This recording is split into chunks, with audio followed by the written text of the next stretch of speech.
Magandang araw po. Ako po si Naya Atikos at ngayon ay ibabahagi ko sa inyo ang aking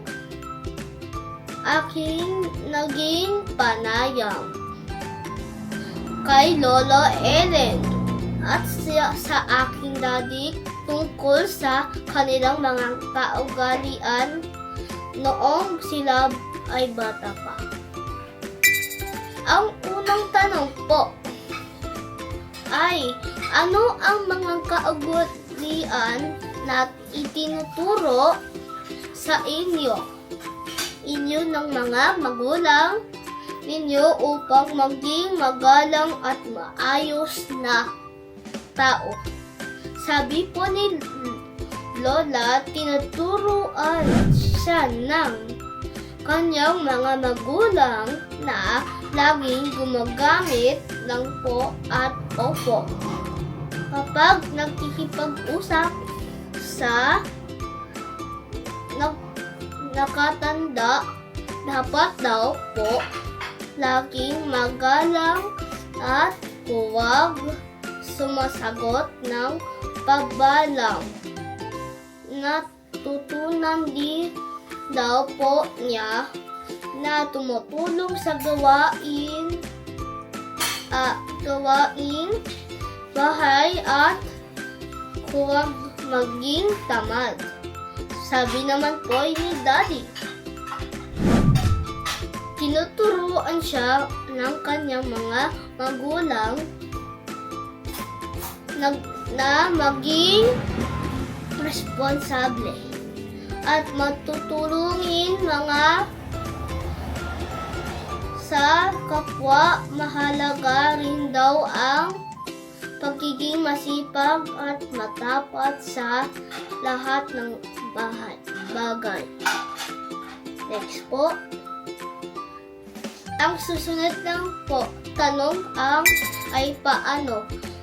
Paano ninyo ipinapakita ang respeto sa mga guro at matanda noon? Sabi po ni Lola, noong bata siya, kapag nakikita niya ang kanyang guro o matanda, yumuko siya at nagmamano bilang paggalang kapag may nagsalita. Hindi sila sumasambat at laging nakikinig ng mabuti. Sabi po ni Daddy, noong siya ay bata pa, tinuturuan sila na huwag magsalita ng masama. Bawal po yun. Tungkol sa kanilang guro at laging sumusunod sa mga patakaran ng paaralan, hindi raw sila pwedeng magsalita habang nagtuturo ang guro. At dapat lagi nagpaalam bago umalis ng silid-aralan. Ang paggatlong tanong naman po ay, ano ang mga pagpapakita ng paggalang sa mga nakatanda noong kabataan mo? Sabi po ni Lola, kapag may dumarating na bisita, kailangan nilang batiin ito at magmano. Kapag kumakain, hindi sila pwedeng mauna sa matanda at dapat laging ubusin ang pagkain sa plato. Sabi naman po ni Daddy, noong bata siya, bawal silang maupo habang may matandang nakatayo kapag may ipitutulong ang matanda, dapat daw agad sila tumutulong at huwag magreklamo. Next po, ang pang-apat naman po na tanong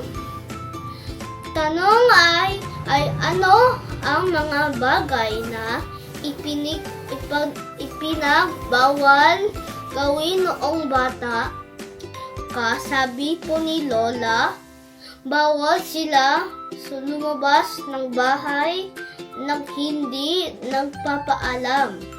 Bawal din silang sumasagot at nang babalang sa kanilang magulang o sinumang nakatanda.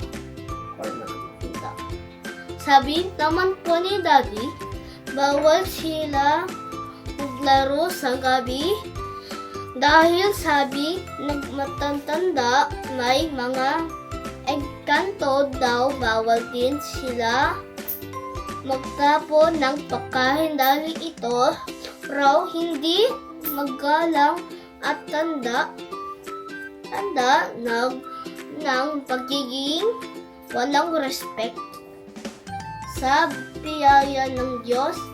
At huli, tanong naman po, ay ano ang mga kaugalian sa inyong lugar or komunidad na itinuturo sa inyo iyon na patuloy mo sinusunod?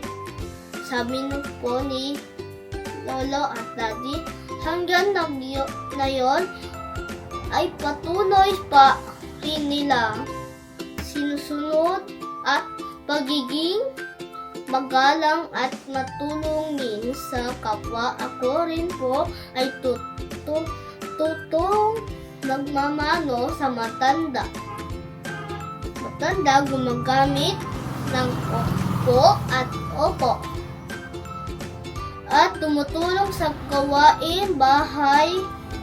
Iyon po ang aking natutunan mula kay Lola at kay Daddy tungkol sa kanilang kaugalian noon. Maraming salamat po. Pakikinig, sana po ay may natutunan din kayo.